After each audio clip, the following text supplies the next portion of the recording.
cradle of our Army's Air Force. This is an AAF field, too. But over headquarters rides a strange little girl gremlin called Fifinella. And out of those buses are stepping girls. Girls who give a new angle to an Air Force story. They're WASPs, Women's Air Force Service Pilots. But even before they get a chance to take the polish off their nails, it's out onto a dusty Texas drill field with them. Right away, the Air Force wants to get a little muscle on those pretty arms. This scene provides a pretty fair picture of what the girls look like from all angles. None of them are under 21 or over 35. Now, chinning yourself is a very wholesome kind of, thank you, sir, a very wholesome kind of conditioner for young ladies about to embark on a serious venture.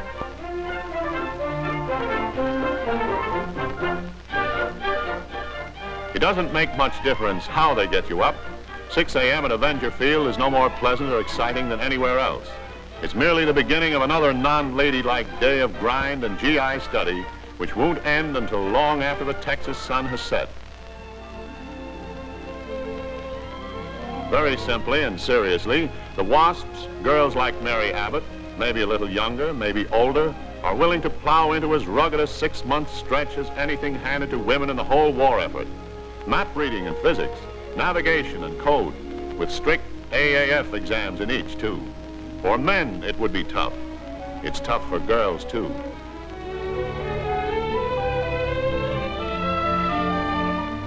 To be accepted as a WASP, each girl had to have 35 hours in the air beforehand, enough to know men's airplane talk when they hear it. But flying here is different, Kay.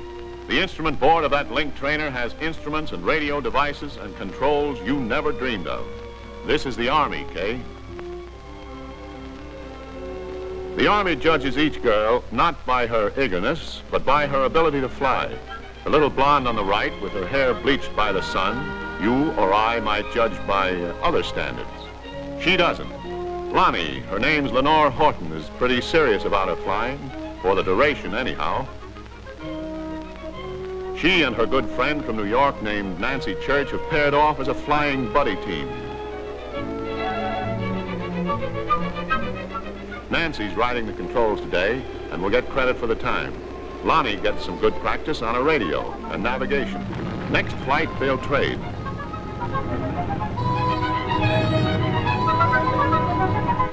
There they go, Lonnie and Nancy, the two of them. Two girls of a large and important sorority, all of them just as determined to be good flyers, just as sincere, maybe just as pretty. Someday, not so far away, in a month or so, this trainer will be a P-47 or a P-38, being ferried from factory to field, from one field to another, with Lonnie or Nancy or Jean or Peggy or Barbara at the stick.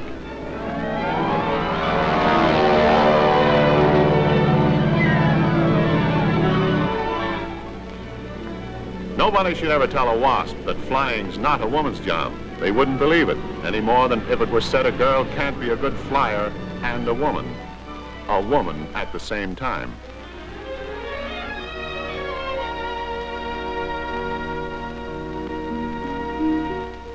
Yes, they talk Army talk, and they wear GI clothes, but a very small, we'll call it a change of clothing, can remind her, among others, that she's still the softer, fairer sex, worried to death she's going to get her hair wet.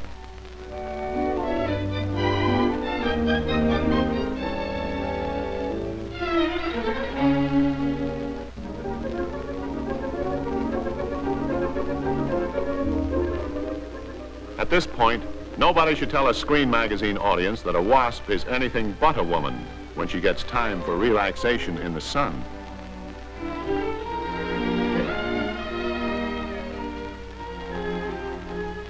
Six months in the sunshine and in the skies can come to an end pretty quickly at Avenger Field. But to Lonnie and Nancy and the rest of the class, graduation day means that they've grown up. They're Army flyers. As they know, their experience here has been no interlude for romantic adventure, but a period of intensive training for a highly important job. At the moment, there's a bill in Congress to bring them into the Air Force. It makes no difference, for as they go up to receive their wings from the top woman pilot of them all, the founder of the WASPs, Miss Jacqueline Cochran, each WASP like other women in other services, has achieved no little thing. She's gone into a man's world because the men needed her, gone through a tough ordeal as just a girl, and come out a girl pilot with the U.S. Army Air Force.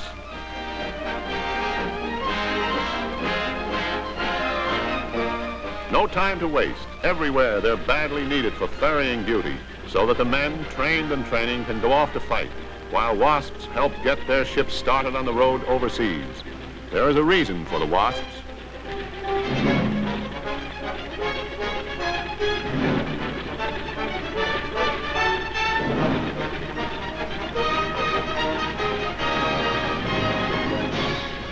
So long, ladies. Go to it. Someday you'll be able to sit down in the evening with your husbands, who will probably be flyers, and remind them that during the war, you did your part. Keep them flying, Fipponella.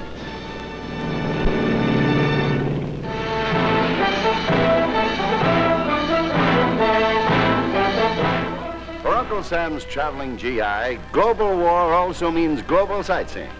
Here, somewhere in India, the lads and lassies prepare to enjoy a 3-day pass in this strange new country. First, a ride in a local Jeep. A little crowded, perhaps, but no more so than one of our own Jeeps or the surrounding sidewalks. Indians like the Americans, and the Americans like the colorful bazaars, the flower vendors, the fortune tellers swarming along the narrow streets. They also like the idea that afterward they'll be able to talk about this little jaunt. The USA is always in a soldier's mind, so he stops to see what time it is in the old hometown. Ma's probably asleep now. Mary's just coming out of the movies. In India, the GI finds that the first price is never the last price, and rapidly learns to bargain with the skill of a Baghdad merchant. Naturally, it'd be easier if he could speak the language. The parlez-vous of the last war was nothing compared to the tongue-twisting Hindu of this one. As for the printed word, well, that's something else again. Here is the latest edition of the afternoon paper. What, no Dick Tracy? Sorry, brother. But if a soldier really wants a string of beads or this long, mean-looking knife bad enough, he can make himself understood. The little sideshows on almost every corner get their share of attention. Sometimes it's a trained monkey or a pair of birds doing their stuff in a marketplace. Or it's an old man with a squeaky flute and a bag of cobras. It's a trick to hypnotize a deadly snake. Ask the non-com who tried it and spent a week in the hospital. Most of his large cities have a racetrack. Though a soldier may not get a gander at one of those famous milk-white steeds out of the Arabian Nights, he'll always get a chance to play his rupees across the board on some local man-o'-war.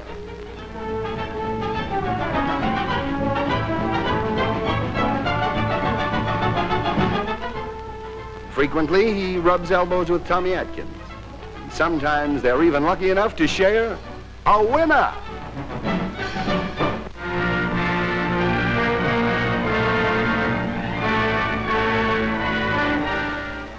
In the newsreels and in the newspapers, you see a lot about heroes. Flyers who have captured an island single-handed. Sailors who spent 36 days on a life raft. This man isn't from the Air Forces.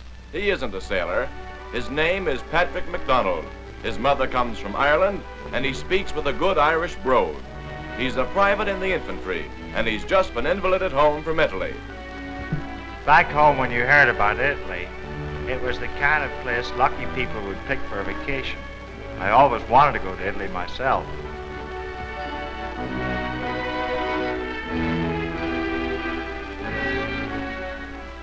According to the movies, you drank wine and sat in the sun and listened to the native jug blowers. And the main industry was spaghetti making. The spaghetti was supposed to be the best in the world. Well, we got to Italy, and so what? It wasn't much. We fought so hard and looked so long for a place to sleep and rest our feet that we didn't see anything. Nobody who was with the infantry in Italy will ever get enough sleep again. Back in Sicily, where we took the boats, it was hurry up and wait. Chop, chop, and wait. Hurry up to get on the boats, and then wait. They packed us onto the deck like sardines.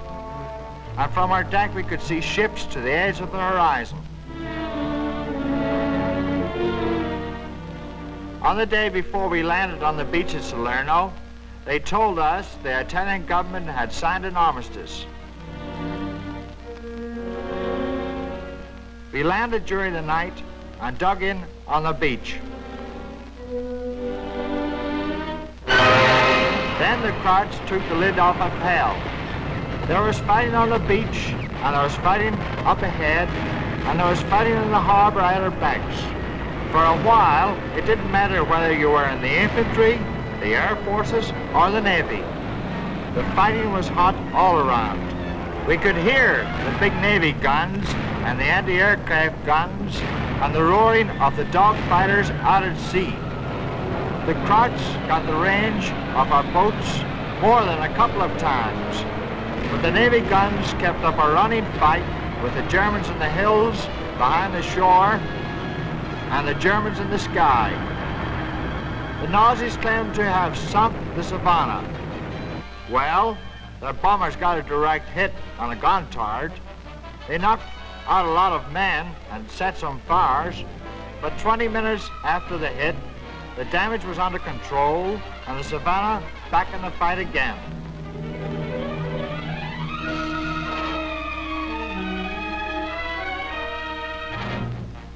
It was hot on the beach, and it was plenty hot a mile out to sea.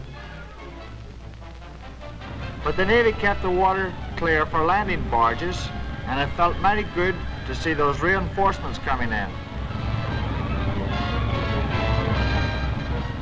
First you get your feet wet, then you get sand in your shoes, then you hit barbed wire.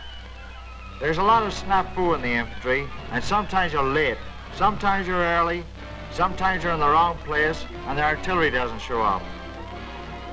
All you know about the plan of a campaign is your mission, your chow, and the shape of the man in front of you. Italy was supposed to be the kind of place where a man would take Betty Grable for a honeymoon.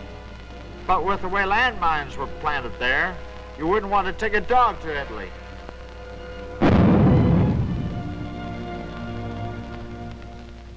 Transportation was also different from the movies. When you got ready to sleep, there was always some fighting to do. It's a good thing the infantry training is tough.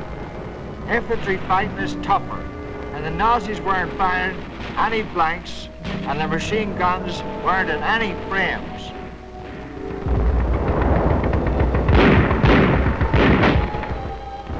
The 155s did great work.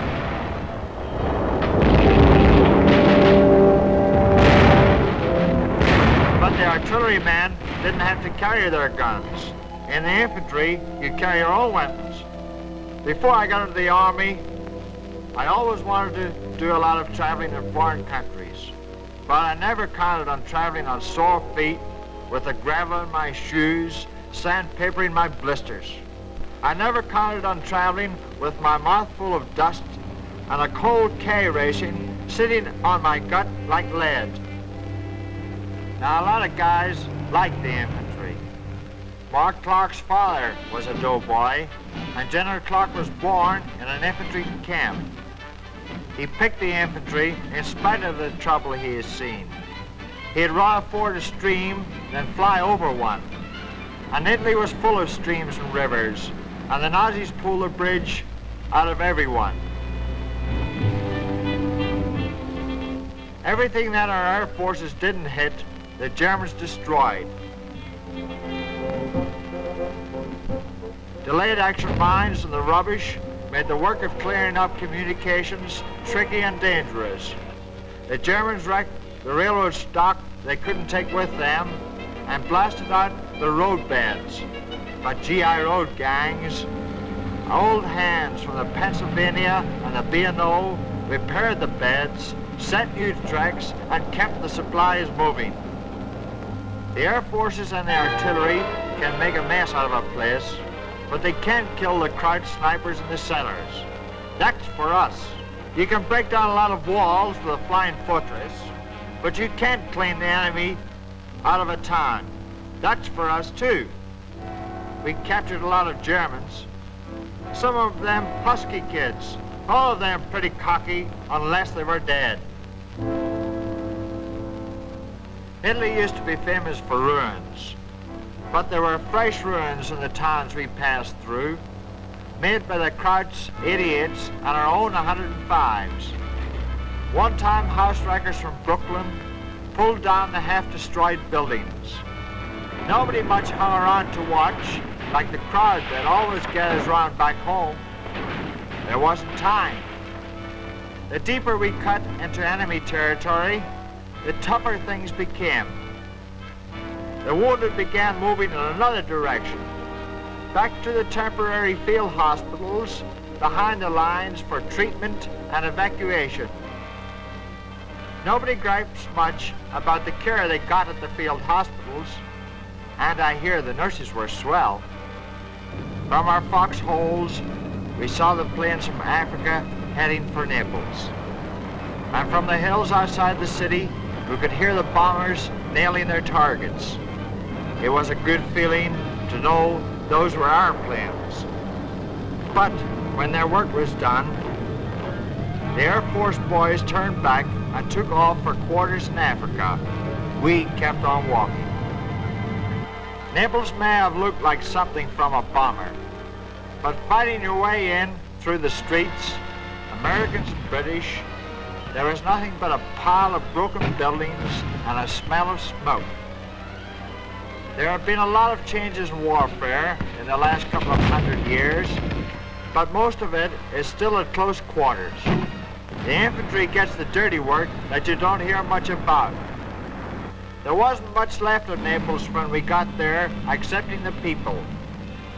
When you're dog-tired and when you haven't washed for a week, it makes you feel good to hear a crowd cheering. For a while, I thought we were real heroes. You do get some idea of what the war is about when you see half-starved civilians, kids without homes or fathers. There weren't many soldiers among the people of Naples, but their city had been a battlefield for months.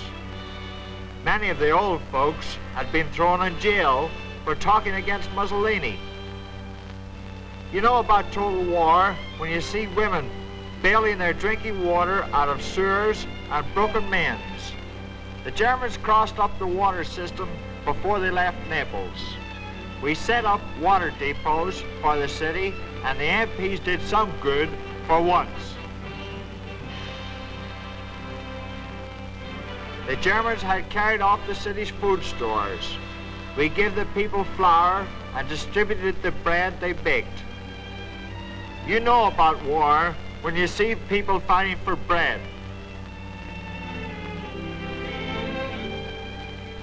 The Germans planted delayed action mines through the city.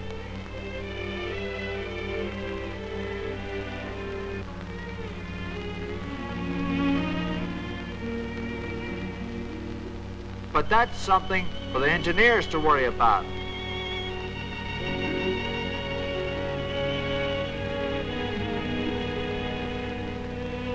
The infantryman can't stay long in any one place. We washed and shaved, climbed the hills outside of town, and hit the road again. The War Department has created a new badge for the infantryman, and any doughboy you see wearing this rifle is a qualified infantryman. If he has the wreath too, he's been slugging it out in a combat area where it's kill or be killed.